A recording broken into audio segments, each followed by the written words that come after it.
世界万象台拢伫咱台湾新眼界，观众朋友大家晚大家好，我是主持人吴庆琴。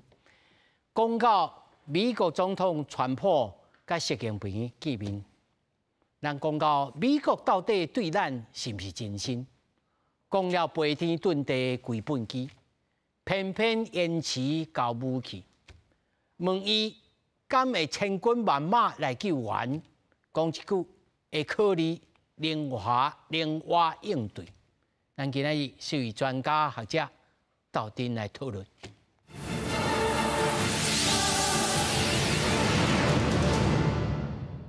首先介绍现场的来宾，头一位中央研究院欧美所研究员林正义，大家平安。那么第二位，淡江大学国际事务与战略所英语教授王明贤，大家好，大家晚安。那么第三位，资深军事记者郭鸿章，主持人好，大家好。那么第四位，军事连线杂志总编辑刘学谦，主持人好，各位观众朋友大家好。那么首先，咱就对韩国甲美国安保会议开始讲起。昨仔伫韩国的首都首尔来举行，双方面讨论的重点是安怎调整驻韩美军的角色，才通因应着朝鲜半岛甲亚太地区的局势。美国国防部长互人问到大海若出代志，敢会派美军去呢？伊讲会考虑灵活应对。访问日本、马来西亚甲越南了后，美国国防部长赫格塞斯初三到这座亚洲行程最后一站南韩。这座重点是双方年度国防最高层级的对话机制。这是上场的韩美安保会议，双方讨论的焦点集中在安怎具体落实韩美庆祝领袖峰会的讨论议题，像讲支持韩国建造核动力潜艇，伊表示韩国有世界顶级的造船技术，愿意甲韩国伫潜水艦也是水面艦艇、舰道艦等多方面加强合作。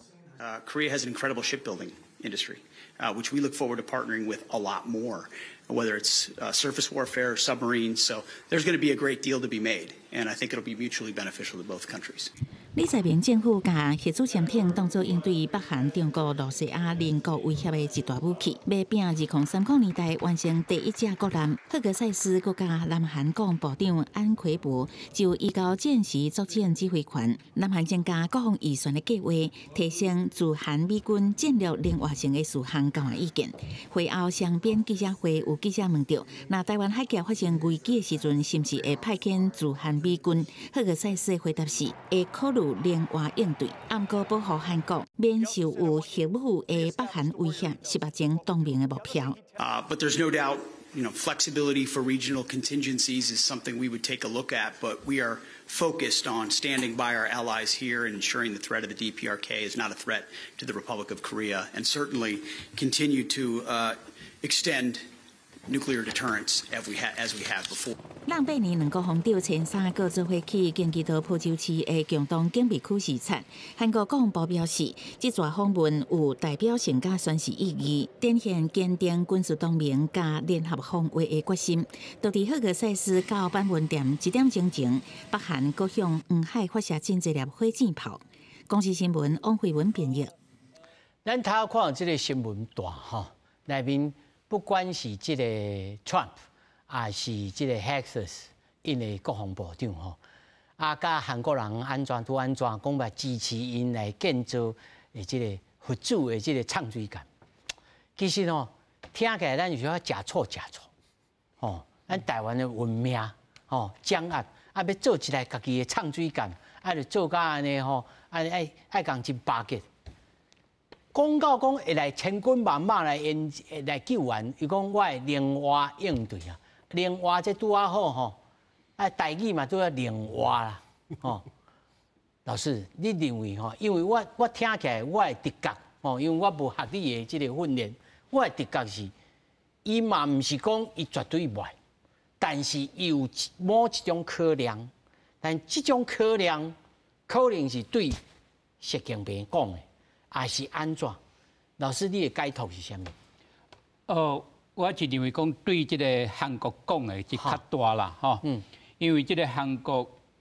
过去是差不多1、20档，当一个讨论一项物件，就是讲这个战略的灵活性哦。战略的灵活性就是讲，安怎讲，以这个台海有啥物危机的一站，甚至美国以这个南韩的驻军会当来抽调，抽调到台海这附近啦，不过咱知影，即卖就是讲，美国以这个韩国28000名，大部分都是陆军啦，所以要来抽调的可能性是较少，但是美国还是川普一直都要求韩国一定要来协助美国，比如讲一寡后勤的装备、设备、武器弹药的提供，就是讲美国也是讲以这个台海有啥物代志的一站，韩国无法度完全被排除，讲徛咧边啊，安尼来看所以头一看到这个美国的国防部长，伊讲的就是完全来照这个战略的灵活性啊，老师的意思是讲，伊其实是咧对韩国人讲，是咱就听起来，咱就想讲我咧安尼。对，咱知影就是讲这个美国要来卖这个2洲啊，这个核子动力的潜舰啦，这个川普上台就来检讨，伊讲美国的核动力的潜舰降少，2洲一定要事先有这个承诺，按讲台海有啥物代志，这2洲会来协助，就是讲伊要这个2洲的核动力的潜舰，应该当作是美国会当运用的一部分。使用。共款就是讲，即届就是讲，川普去到即个朝鲜半岛，阮也有考虑即种代志啊，就是讲，即个韩国因想要有即个核动力的潜舰，即个核动力的潜舰会使讲，就是讲，2洲、英国甲美国为即个2021年开始，要来建造即个核动力的潜舰。都完全是共款的思考啊，所以即届川普来到这个亚太地区啊，会使讲这个是介重要的一点嘛，这个核动力潜舰唔惊这个韩国，而且佫是这个日本阮也会考虑另外一种就是讲这稀土嘛，这稀土来讲美国甲这个马来西亚甲泰国有这个签这个稀土这个协议去到日本，那当然讲到这种议题啦不过我是认为讲，美国的国防部长绝对无法度忍受韩国是甲美国有这个安全的条约以这台海有代志美国要来处理的时阵都完全无来帮助。是这延续他林老师所讲汪老师你认为讲，这两架唱水舰一旦会当批准互你做。而且伊讲，我甲你乌演，这个乌演的意思就是讲，我甲你乌演，你到时阵，你这个唔是你的佚佗物哦，你都要照时阵，到时阵到指定的时间、指定的地点来报道，是这个意思吗？我感觉即嘛吼，咱来讲台海有事吼，其实菲律宾啊、韩国啊、日本啊，拢无法度排除这个问题啦，所以美国即摆的战略设计就是讲，万一若有代志，即个第一岛链的国家，大家先来抵抗中国大陆的武力攻击，等这情况差不多是美国才概率才有法度处理这个问题，所以美国徛喺第二线，咱这个日本、南韩、台湾甲菲律宾徛喺第一线，所以在这种战略思考底下，你要哪个互这个第一岛链国家有这个能力来对抗中国？因为中国即摆嘛发展啊足好，咱嘛知影讲93到那边有足侪无人机、无人载具，个超音速飞弹拢出现啦，伊嘛有核子武器，所以在这种情况下，若有南韩这种核动力潜舰的话，有这个信心，因为你若要做核动力潜舰，那么可能涉及到核武问题啊，那么未来伊若讲南韩有这个核动力潜舰。伊较有信心来对抗中国，伊嘛有够有信心来对抗北韩，所以这种思考是连锁上也开代志其实等咧川普伊去马来西亚，哦，那因的国防部长甲中国国防部长嘛，互你讲这个问题，就是讲规个亚洲、南海吼，个第一岛链的安全是大家咧注意吼。啊，所以去日本、去南韩，各甲两个国家的迄个国防部长嘛，等这个问题吼。那这个表示讲，伊嘛知影讲，伊若无创这种双边联盟吼。伊就无法度去从多边联盟，所以双边、多边都爱。你讲到这个时候，我马上就想到有一个过去有一个国务卿，伊讲 Action。是。吼，而且 Action Defense Line。啊，是毋是安尼想讲？啊，台湾哦，有啊无吼？恁导游来先来哦，边导先后面踮咧等哦。是这种想法吗？还是讲无？拢甲你拖落来，大家才会惊安尼。对，因为1950年1月12号吼，迄个美国迄当时来国务卿艾吉森吼，伊在咧美国迄个国家俱乐部宣布这个代志，就表示讲美国甲东亚的安全哦，1950年代情况，伊感觉讲有需要甲日本掠掉哦，啊透过日本甲琉球甲菲律宾这个防线守掉，啊守掉美国就在维持这个地区稳定。伊无讲到有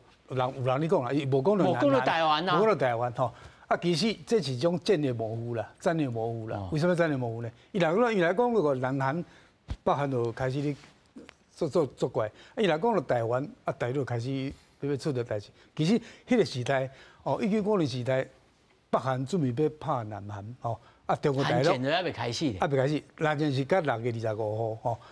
所以讲。伊迄个讲法讲出了吼，其实伊嘛知影讲中国大陆想要反攻大陆，想要甲台湾摕起来哦。啊，咱嘛迄阵嘛想要反攻大陆啊。对，咱嘛是反攻大陆，所以伊嘛惊讲，那台湾甲大陆来去拍。哦，这个背景之下，伊就无讲到台湾。无讲吼，啊，所以伊讲到这个1950迄个什么爱吉森防线，互大家感觉讲，伊意思是讲，伊虽然无讲到南韩甲台湾，但是实际上伊是要维持这个和平的现状。伊嘛甲大陆、甲苏联嘛讲，你袂使这个时阵有这种武装斗争出现吼。啊，毋过迄阵时苏联吼误判，伊感觉讲美国袂介入吼，啊伊要求中国，毛泽东建议的中国人民志愿军入去北韩合作南韩，所以1950年的6月25号，韩战啊爆炸了吼，规个局势来改变。所以无人咧讲这个什么爱吉森防线哦啊，以后就讲什么戴维斯防线，就是海峡中立的问题吼。所以为这代志了解思考，就是讲美国感觉讲规个东亚的战争吼，不管是台海问题，中国大陆武力侵略台海问题，还是北韩用武力来拍南韩吼，还是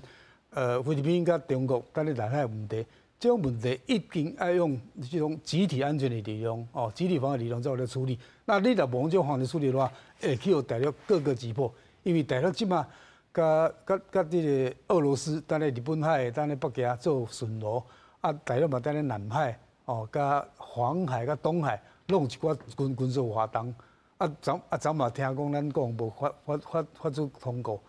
解放军来台湾作为诶活动，拢围起，所以这种问题就互咱了解讲，美国为什么即摆爱安尼做？因为你若无好做，因为大陆嘛甲你讲好啊，伊2027伊解放军100年了后，伊要搁继续发展，到2035伊要军事甲国防现代化。那你到迄个时阵，你这要来甲动，甲要甲组织，是来袂赴啊。所以即摆要加强即寡盟邦的力量。所以已经是超越到 Action Defense Line 的这个问题咯。是，对。但是吼，会讲甲规本机，啊，做无一汤匙，啊，咱的军备吼，我来看，这问方中啊，这美国人要卖咱的物件，这飞行机66架，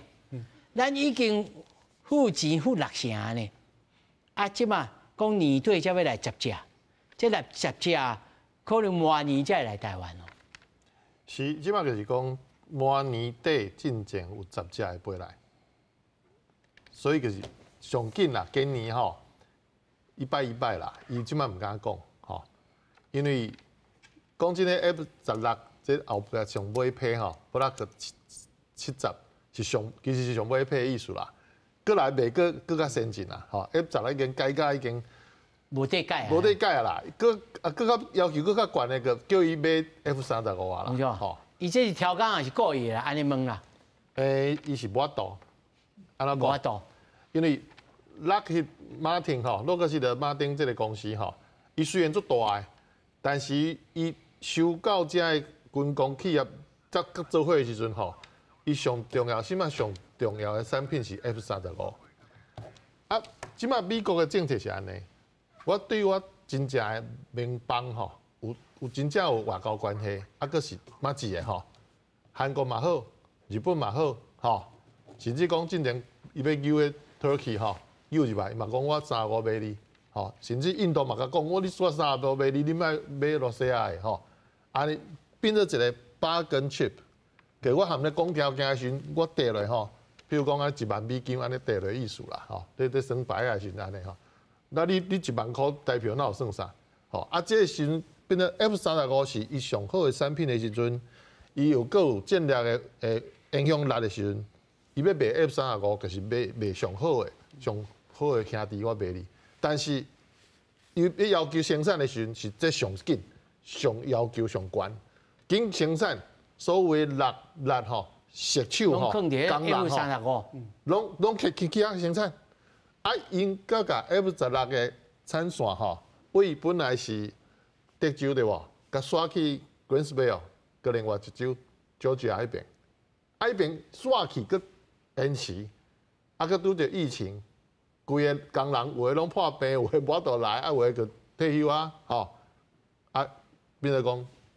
恢复诶时阵嘛是35先恢复。16变得较晚，啊，这个是因的问题，所以吼，应该是啦，即马是咱台湾无爱撇挂面啦，军方无爱撇挂面啦，因为延期其实有罚款啦，啊，咱拢白讲啦，吼，因为台湾跟美国个上硬要的讲，咱毋是正式的外交关系嘛，变成讲台湾你也加讲伤济，就叫修理。咱这4.5代，人中国已经第5代啊。第6代搁咧研究啊，嘿。对啊，啊，明年来到台湾才10只，等到成军66只，等因们喷去啊倒位的，安尼敢袂负气？其实毋是安尼讲吼，这66只吼是要编一个新的连队，是因为最近几年伊直直宣告讲，伊派飞行机愈来愈侪，直直甲你乱，所以咱把讲咧轮替吼，敢若讲吼，咱加班就较袂负啊啦。咱爱飞起的飞行机比至少吼，咱莫讲1比1啦，2只来，咱至少要1只起哩吧，吼。啊，伊伤晚的时阵，就是伊别个你嘛会惊，因为咱有飞弹，飞弹会使直接甲拍掉啊，伊也真正冲入来会使甲拍哦，毋是袂使拍哦。咱即摆咧规定拢修改哦，免讲伊落炸弹落来咱甲拍，毋是24海里冲入来，过线我就来啊，一定会锁掉啊。啊，袂即摆12海里我收条一定知啊。对，啊伊个互你选择嘛，伊也真正要弄入来，伊个准备啊叫人拍落来嘛，吼，啊个呛死，伊可能讲啊，这50%是80%的几率叫人拍落来，看伊啊，啊，过来伊个爱叫啊，伊头顶有警示盖嘛，警示器吼，伊会改嘛，叫人锁掉先改嘛，伊也个真正要入来，可能免10秒钟伊就落来啦，吼，咱来讲啦。但是迄个是规个开战啦。无啊，因第5代、第6代去，啊，咱这飞弹嘛是有法度甲锁起来，所以按照规矩卖买飞行机。其实毋是，应该是讲飞弹有机会锁会着，但是有机会嘛锁袂着。是啦。因为第5代以上的其实就是雷达拍起哩吼，反射会叫反调去，所以无一定掠会着。但是咧，伊袂遐戆讲吼。第一波吼，第一波袂叫第5代来，第一波要甲你消耗，绝对是叫第4代、甚至第3代，甚至是无人机直直来，互你飞弹先拍了，我才要入来，嘿，所以毋是安尼算诶。但是吼，这个物件吼，拢无爱来时代吼，大家听到其实我是在野党吼嘛咧骂咧。对，其实我会感觉讲吼，台湾政府本身、高层本身爱甲摕。这在野党的话，去互美国人官员听，你会害我这个政府做袂落去，啊，你也要换党执政的时阵，这个人袂照你美国的政策的时阵，看你要安怎？这安尼吼，应该叫迄个国强主席去亮几句来。哎，学强，你认为这个武器，因为这若是战斗机的问题，这个 AGM-154C 的这个飞弹，MK-48这希瑞都无来啊。是。啊，这是挑工故意，我可问一摆。我觉得这个应该不会是故意的，因为这个跟我们的那个建军准备的时程也是有息息相关的。那只是说，像现在刚刚有提到，就是说，你说全球供应链在疫情之后其实被影响，那乌俄战争我认为也会有影响，因为你很多的这个料件啊，或者是产线上面的，你必须先去做调整。那但是我认为说，今天这个美国他们也有一个全球化体系之后，它有个惯例，就是说，当你今天真正急需，他判断你急需要用这些武器的时候，他可能会从发生冲突会发生比较低的区域优先调用这些武器来交付给台湾，这个也是有潜力的哈。那像比如我们刚才讲的 Mark 这个我们讲重型鱼雷，然后跟那个 AGN-154，这个其实在其他国家的军方都已经有完整的配备了。所以我认为说，真正在应用的时候问题不会太大。然后第二个就是说，在这一些，我觉得我们的这个今年，比如说台北航太展的时候，我们看到很多国内的厂商，他都跟国外的厂商一起展出。那他们展出的时候，就提出来一个概念，就是说，以往我们可能认为说这叫比较 Made in USA， 它要在美国本地 local 去生产。那我认为接下来几年的方向应该开始有一些武器系统，就跟他做护摆呢。对，他可能会在台湾开始有生产线。好，那毕竟比如说也许我只举个例子啊，就是说啊，也许我们有我们国内厂商的这个参与啊，也许它在一些晶片的取得上面是不是会更容易等等的，总是会有一些优势。然后再来就是说，其实我们有这样子的生产线，除了供应我们自己的武器装备之外，我们是不是还有机会将这些武器一样供应给其他的国家？就变成说，它生产线建立起来之后，不只是我们能够使用，也可以加入这个全球的供应的这个供应的族群里面，这样子。哦，但是回头转来头一个问题，就是讲韩国人伊真济总统一就任，伊就讲我要收回这个指挥权，我到时阵我就不爱甲你叮当。哦，讲到安尼，恁讲到义薄云天，我也是无咧插面。因在地的这个抗议嘛是真强哦，即着美军啊，尤其即摆拢陆军哦。咱也搁一方面搁无武器到位，韩国人啊可能态度真暧昧，是讲哦，歌词有讲啦，即台海的这和平稳定哦重要性啦，安怎啊？这日方承担的部分应该会做好。那么武器有够无够这项代志，是不是上重要的代志？其实应该讲，武器到了是一回事，你有没有完整的训练又是另外一回事。那比如说像我们刚交付也刚成军的那个 M1 的战车，其实在非常多年前，我们就已经有车主人员到了美国做过训练了，非常多年前就已经做过训练了。只是说我们战车，我就开始退伍去了。对，我们战车采购的时程可能在那个时候并没有衔接上这样子。那它像这样子的情况也是一样，就是说我今天比如说 F16V 好了 ，F16V 到了台湾之后，我们要去衔接它，有个好处就是说，如果我买的是更高档的 F35，那它可能在系统在飞操上面就会有很多的不同。我等于除了飞行员要很资深之外，我还要花一段时间去做训练，因为规条线拢换装了。对，像比如说日本的航空自卫队，它有 F35C 那个坠海的事件嘛。对，那你想说他，甚至我记得那是一个队长级的飞行员，他经验这么丰富，他一样会发生这些不可预期的意外。哈，那可是 F16，我们现在在使用的 F16跟 F16V， 它在这个构型上面并没有差异大到这么大的程度，所以人员在换装的时候，他训练的时数，我相信来讲，他会稍微再缩短一点。那也许可以弥补这个武器延迟交付的这个问题。然后接下来我们讲的就是这个重型鱼雷跟这个遥攻武器，就 AGN-154的这个部分，因为它是属于武器的系统。那我们的潜舰或者是我们的战机，它是属于武器的载台，所以在它应用的时候，其实它只是去更改它在接战的时候的 SOP 跟训练。所以它并不是一个全新的武器系统，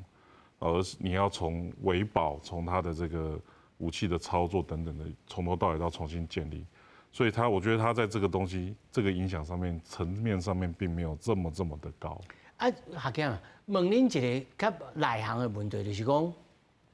当这个武器伊讲发做卖武器，啊，就真正卖武器就无法度，啊，就无立法，啊，就爱有在伊嘛。除了罚钱以外，有通讲赶紧啊，叫什么人来斗3工嘛无法度。现在目前所知道的就是说，美国他们已经成立了专案的办公室，去敦促这些武器交付时程务必准时交付这样子。然后他们也用2班制的方式在做轮班嘛。那像我刚才有讲到，就是说，也许在真的我们急需使用的时候，他从有现货的国家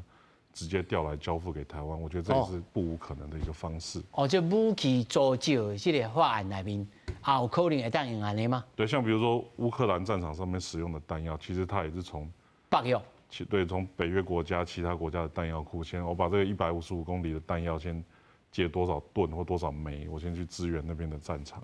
所以说这个时候就有一个很重要的，就是说，比如说像我们有一个讲法叫亚洲的小北约嘛，哈，那韩国、日本、台湾，也许未来菲律宾，甚至于说越南这些国家，他们开始使用北约型号的武器的时候，我们在这个弹药上面的提供互相支援的机会就变大嘛。那像前几年美军这个小口径弹药消耗比较多的时候，也曾经跟台湾的这个205对来跟我们采购，我们也是生产了一批弹药让他们来使用。所以说这个就是一个体系化作战的一个很重要的关联性。那像比如说韩国，我们刚才讨论到说它生产核潜艇嘛，就是我要提供韩国核潜艇，不管是韩国自己生产也好，还是美国制造好提供给韩国也好，那他们那时候也他的致辞里面有提到说，我很看重韩国的造船产业。就厉害，就厉害。对你回头看嘛，美国现在的造船厂、造军舰的造船厂其实也相当的萎缩嘛，等于这几年这个重心都移到比如说韩国啊、台湾、日本这些可以造这种大型商船的这个国家。那他如果说今天我自己，甚至未来我们已经自己需要用船的时候，或者说这些盟友需要用船的时候，我可能已经不是以前那种我在国内生产完我再交接给你的模式，而是辅导你在当地，你也是成为我造船产业的一环嘛。对，那这个当然可能跟现在川普希望说，我什么东西都 made in USA， 青山船拢登来美国。对，但是其实现实上面来讲是不可能。不可能。对，第二个就是说我盟邦也有盟邦的工业实力嘛，那这个潜能也需要开发。比如以韩国为例好了，他们的这个飞机啊，比如说T50或者是它的攻击型的 F50，它也都是有外销的成绩的。然后他们的地面装备，比如说它的自走炮、它的主力战车，现在也有外销。它所制造的潜艇，而且要留意一点，就是说韩国他们制造的潜舰，它是德国的技术，然后德国可能提供技术、蓝图、材料包，它在它自己国内去生产组装，它也一样有做到外销。所以说，其实我认为它在这个亚洲军事的地位上面，它除了是防御北韩的要角，可能未来对中国的威胁，它有一定因应的角色之外，它在这个国防工业后勤的这个部分来讲，它也是一个重要的角色。对，而且在比如说以前我听过老前辈讲，就是说，如果台湾被攻击，那我们的后勤基地其实是在日本。那同理可证，如果韩国未来它可能 maybe 在有面临到一次类似韩战的威胁的时候，其实在原本韩战里面，日本就是它的后勤基地嘛。所以说，其实台湾、韩国跟日本这是一个。我认为是相对来讲是铁三角的关系。大家白烧啊，走不去。对，在比如说韩战爆发之前，我们很多船要维修，台湾那时候本土的修船厂或造船厂能量不够的时候，我们一样是把军舰开到横须贺，然后编了一笔预算，那我们在横须贺的造船厂去做船的这个不管是定保还是维修嘛。那其实这些事情在50-60年前，它都是已经发生过，是既成的事实嘛。那你到了现在，国际局势其实，在地缘政治上面来讲，它变化并没有大到一个很极端的不同。所以我认为，如果任何威胁它在产生的时候，大概的结果，真正台湾临头的时阵，韩国人爱是偏啊懵的，就是爱做了对。是的。哦，这是你的认为。因为这是互相依赖的嘛。但是我要问老师吼，对罗武宪甲文在寅，因拢见拜就讲，我要收回指挥权。当然，这选举的时阵讲的啦。讲到安尼义薄云天安尼，敢真有影。像学检讲的讲，若是战争来的时阵，你爱修理爱创啥，逐个嘛是兄弟哦，拍好了才亲兄弟，逐个嘛饲落去创。这个指挥官呐，哈，有2种哦。这个韩国以这个平时的时阵，伊这个指挥权已经是韩国的手内底哦。所以咱今麦讲的就是讲这个战时的指挥权。这个战时的指挥权，开始有影，差不多经过差不多20几档，当咧讨论这种问题。对美国来讲，伊有几项条件，就是讲你韩国是有这种能力有这种军事的能力，指挥会行袂啦。另外就是讲你的国防医生，落尾就是讲这个战争的时阵的指挥官，有足足就是讲韩国甲美国有无共款的角度可能为韩国来讲就是讲，并无需要对北韩有战大的这个军事的压力就是讲战时指挥权就是讲要拍北韩啦这管理是以美国的手内底，唔是这个韩国的手内底。所以你讲拄到这个韩国总统是甲这个北韩有较友好一寡较温和的政策，伊就当想要讲将这个管理下转来就对。所以这个指挥官来讲原来是一点足歹解决的问题就是讲这个韩国一直到最近，较同意讲要提悬伊的国防的预算最近就是讲足清楚，就是讲你这个美军、这个海军的一寡军舰，你按讲要维修会当来以这个韩国来维修所以就是讲对美国来讲，这个战争的指挥官是无可能我是认为讲无可能交这个韩国画呀，对，就是讲这问题是爱美国来控制。是王老师这个 GDP 3.5%，美国人嘛要求咱来提悬。对。我就看到电视文也好啦，还是这马英九前总统也好啦，拢咧讲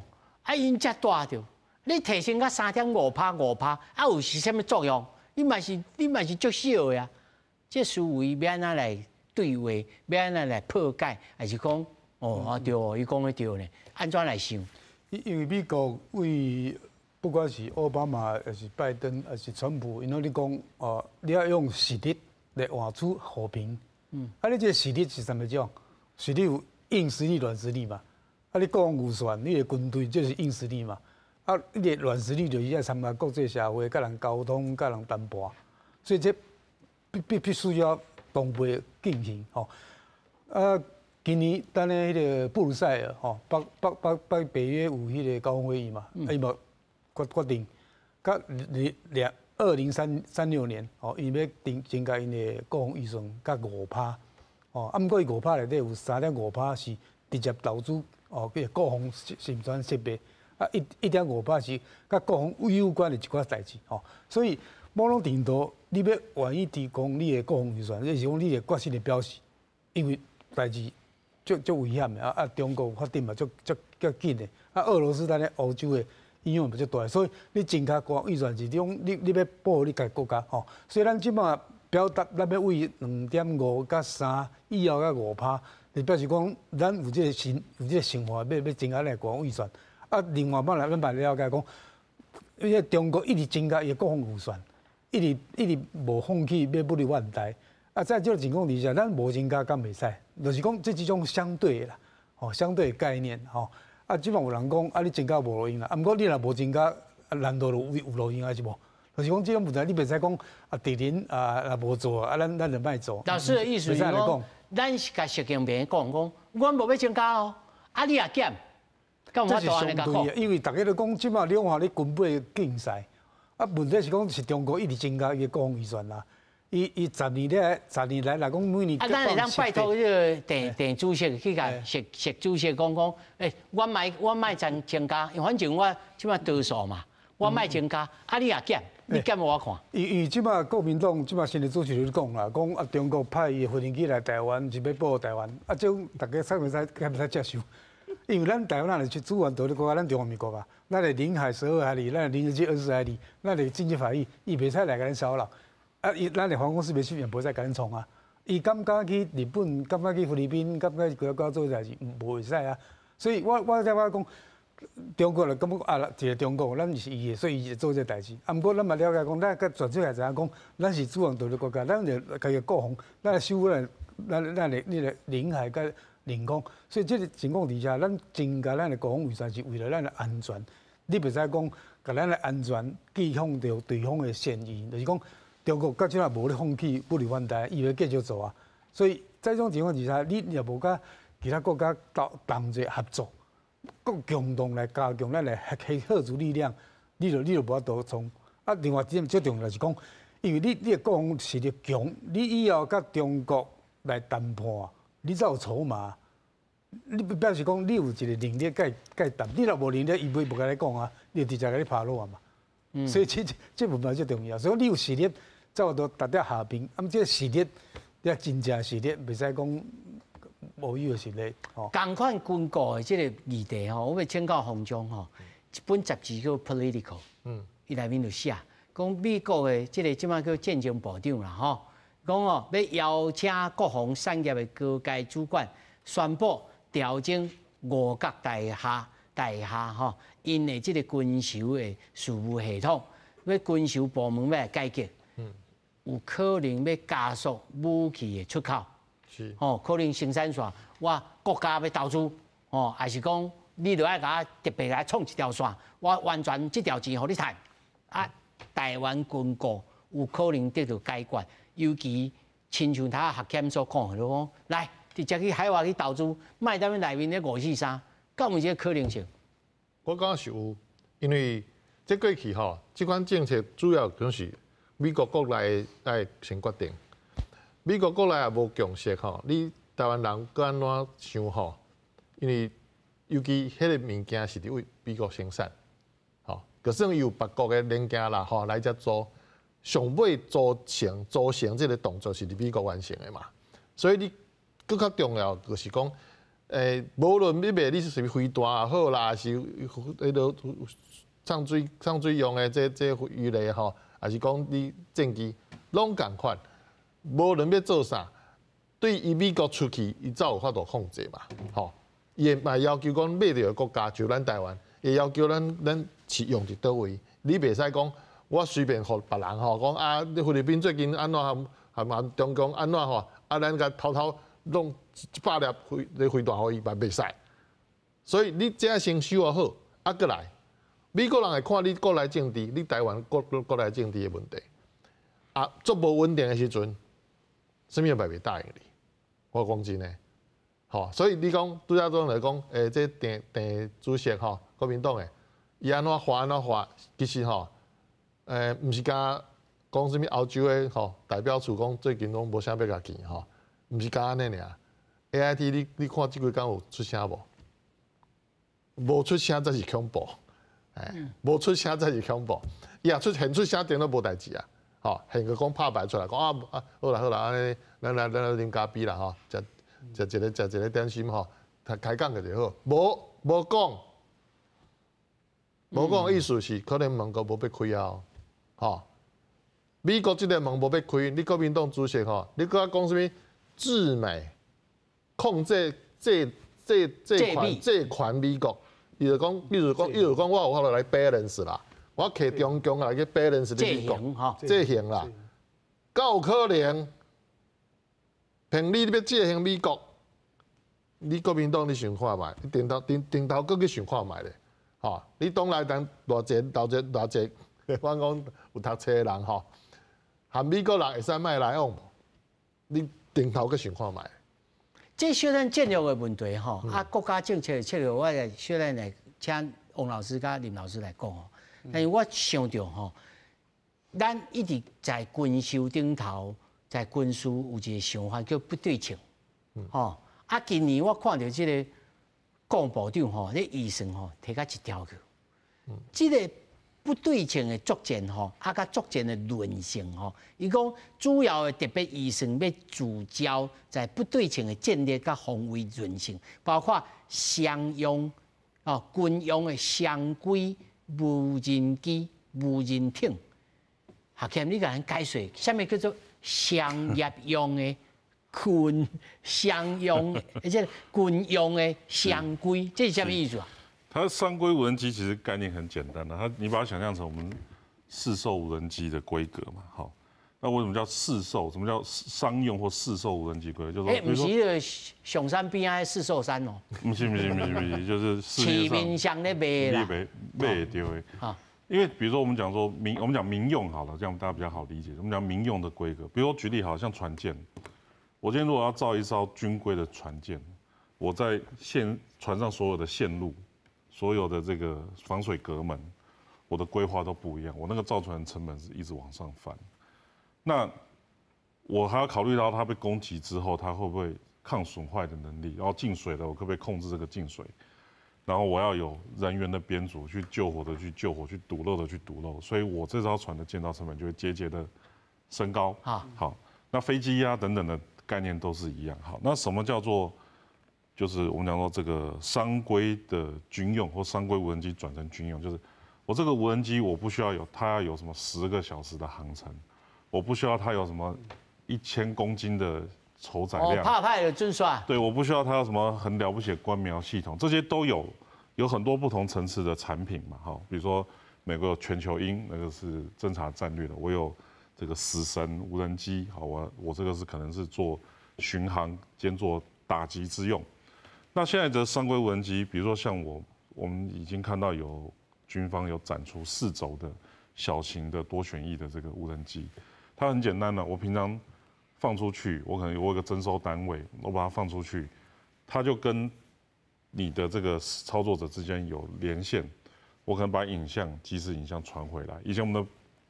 教范里面，这个步兵都要跑过去嘛，对不对？左观察右观察。无这个顺序去。对，那我顶多就是人的视野可以看得到，我戴个望远镜，然后用无线电来回传。可是现在的这种无人机，它小型，第一个它成本不会太高，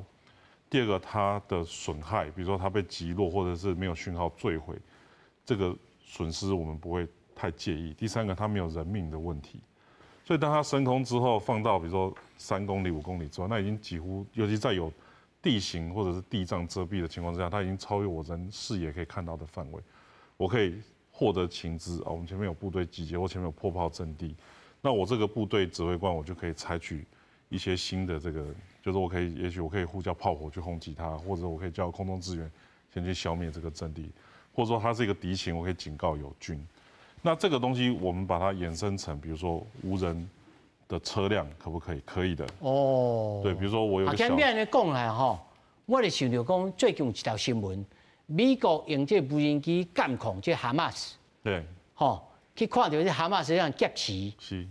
啊，伊迄是用无人机翕的。是。但是美国的这个五角大厦内面去监控的。是。啊，伊这是透过这卫星传回来视讯就去看。对。咱们赶快来当做会搞嘛？如果我们要看，如果说我们今天做的是稍微大型一点的无人机，它只要有搭载相关的天线、通讯装置、资料链装置，这个是没有问题的。但只是就是说在于说，我提供，对我提供，比如说一样嘛，航太展里面很多无人机厂商说我提供就是一个载台，我这载台有，比如说便宜，然后高可靠度、高航时的这些特性，然后我的零件不会有这个所谓供应链中断的问题。我们以往叫它消失性伤员嘛。好，可能这个马达，这个无刷马达，我未来15到20年之间，我都能够供应，都可以提供维修的服务。那但是因为我没有要求它做军规，比如说我抗电磁干扰，比如说我要求它的这个耐操，好，没有润滑油，我还可以操作几小时，我都没有这些要求，所以它整体成本下降了，我可以更多的来应用跟配发它。那再来就是我讲说小型的无人机，它可能一样有 GPS 定位等等，但是可能受限于它的传输的频宽跟系统，所以它可能会分成战术用的，跟我们今天战略用的。那它就会延伸更多，就是比如说我对这个战场的掌控。那以前比如说我们讲的比较比如我们好像看电影一样，美国会有一个作战指挥中心，每个单位都像我们在玩这个即时战略一样。对啊，人因有这个叫做 IBCS。对，啊，咱敢有法度创这？其实前2天也不是前2天，就前一阵有个新闻，就是中科院要跟那个美商，就诺斯诺普格鲁曼公司合作，他们开发。对，这个已经是有新闻出来，他们已经确定签了这个合作备忘录。指挥、管制、通勤啊，信息拢会当来。对，它整体作战指挥系统嘛。那我们以比如说防空飞弹为例好了，我们现在防空飞弹系统有从这个比如我们未来可能会单兵的刺针飞弹，我们会有这个陆战队的双联装的刺针飞弹，我们有陆军车载的8联装的复仇者飞弹系统。好，这都刺针飞弹，这是一个层的。好，我们接下来会有爱国者，有天宫1、2、3，现在包含现在有最新型的是可以打到这个，就是我们讲高空层的这个飞弹。那这些飞弹系统自己都本来都有个雷达作为他们的眼睛来看，那我来袭的目标是什么，或者我要攻击的目标在哪里，去指挥我的这个发射架把飞弹射击出去，然后导引到它集中目标为止，或者是飞弹自己中途会接手去做主动的导引。可是，在这样子的一个系统里面，有分成美造的、国造的，有分成高空层、中空层、低空层的。那我如果一个目标进来，我所有的人都往那边丢飞弹，那不是形成一种浪费吗？所以透过这样子的一个整体的作战指挥系统，它可以有效的提早预警跟分配我哪个目标是需要哪一套武器系统去对应的。那它的成效大概在前一阵子这个以色列跟哈马斯的跟那个以色列的那个防空作战中，我们可以看到，就是说，每一颗来袭的飞弹，它去对应它的时候，它都会有不同的武器系统，从低空的铁穹到这个天剑的飞弹系统，它都能够去做指挥。那这个系统，我认为是相对来讲是必要的，因为毕竟我们台湾的防空飞弹的密度，还有我们的战斗机的密度，其实也是真高，也是高的。对，那最烦恼就是我所有的装备单位一旦都升空，接到顶。对，那以往有个说法嘛，就是说台海如果说假设我们北边4对4对抗，南边4对4对抗，大概我们的这个空域就已经满了。对，所有的民航机都得改道，然后这个他们这飞机可能在缠斗站位的空间的这个时间中，可能就会影响到非常大的空域。那也透过这套系统，我们可以更有效的去管制它。然后像美国他们会有那种台湾比较少，像美国他们高级的这个空军战术班，它可能有40架对40架大编队的对抗的战术的训练。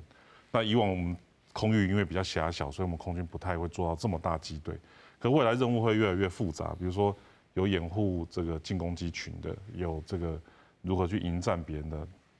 这个护卫的战斗机，哪一些是攻击他们的这个轰炸机，然后哪些是可能去袭扰他们的这个预警机或战机。学强你安尼讲起来吼，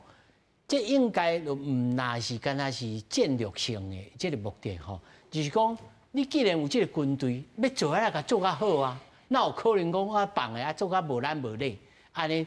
不如就规支军队拢取消去，安尼来甲士兵上强兵讲，来，我拢吞甲光啊，那拜托你，对，安尼就好啊嘛，是不是安尼？这个思考老师，当然袂使有这种的思考啊，迄个失败主义嘛，所以台湾甲美国就是讲。应该爱必须来体谅啊，咱知影就是讲，这个1992年，台湾会当有这个老布希，这个 F-16A 跟 B， 伊差不多有那是5吨，较到台湾来，这个今嘛是迄阵是5吨的，有那是5吨，就是讲今嘛，这个2019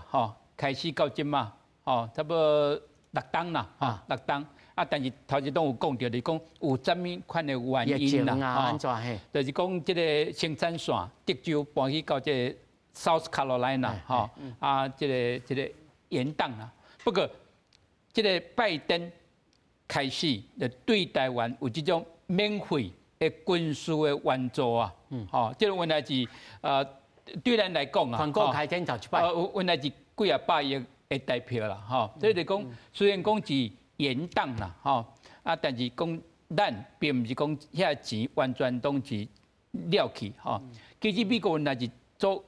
紧张啊，因为讲因家己有成立一寡泰戈 team，就是讲要来解决这个问题，啊，解决这个问题，啊，美国的智库内底有都有讲到台湾啦，吼，